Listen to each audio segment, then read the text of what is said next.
Okay. So, ito na mga kamugila, yung sa tagong project natin. Ito yung sa mga ilaw lang nilalaman nito mga kamugil. Ilaw, switch, outlet at saka receptacle, no? Punong-puno po yan mga kamugilo. Ang dami. Dadalhin sa tagong mamaya. Pero hihintayin ko pa yung roofing natin, no? Kasi Lunes yung usapan naming i-deliver sa tagom. So, para maisa na yung lakad ko, no? Tapos pupuntahan ko yung gutter kung tapos na ba na i-bend, no? Let's go. Puntahan muna natin mga kamugila bago tayo pumunta sa gutter at saka sa roofing pagpapalo up.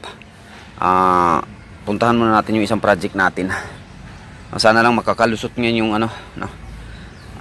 Roofing natin may deliver ngayong araw kasi para bukas baka pag start na tayo doon sa ating pagro-roofing sa tagong project. Puntahan muna natin yung isang project natin. Okay, dito na tayo sa ating bagong project mga kamugila, na kung saan second floor po ito na light materials, no? Ito nakikita niyo mga framing sa ceiling, hindi na po ko yung trabaho nito, pati itong mga panlalapatan ng ating flooring. Ang trabaho ko lang dito itong pagpapatay ng poste, paggawa niyang bubong na yan, no? Pati pag spandrel sa labas nitong second floor. Itong mga konkreto nakikita niyo, hindi po ako nagtrabaho nito, pinaka-structural nito iba po, no? So kung kailan tayo mabakante, matimingan may budget si kliyente, tayo yung kinukontak niya. Timingan din bakante tayo, so tayo yung makapagtrabaho. Yung pinaka-kontrata ko lang dito, ito nagdudugtong kami ng countertop, no? Pansinin niyo mga kamukil, yung dating nakasanayan natin na kung saan matagal nating ginagamit, ngayon unti-unti na nating inalis, winala na natin.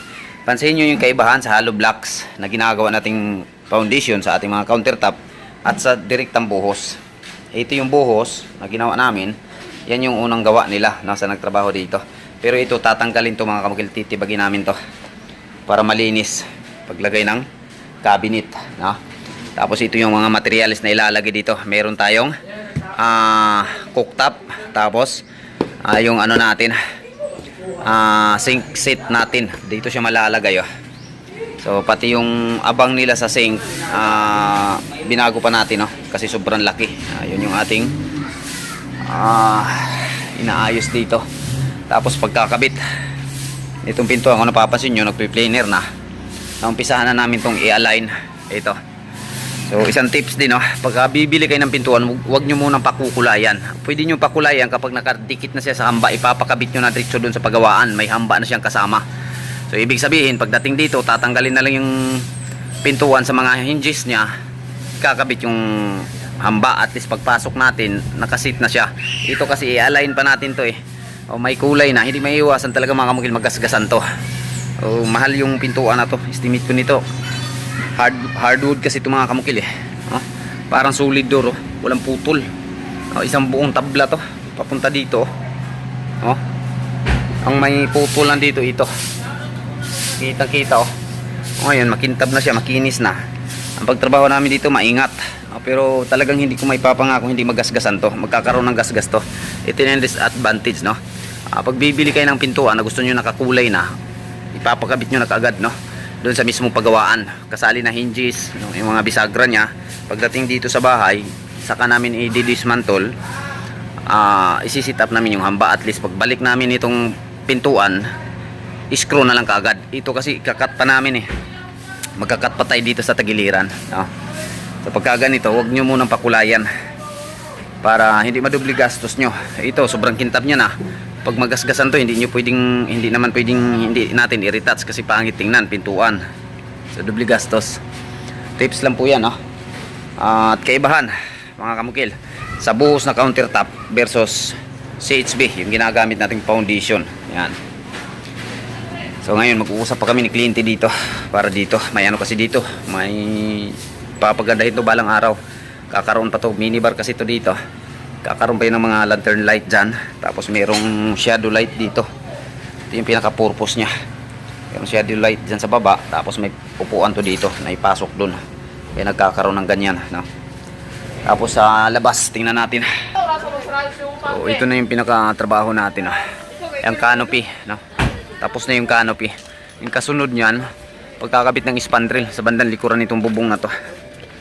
Yan yung ating kontrata dito. Ano? Canopy, no?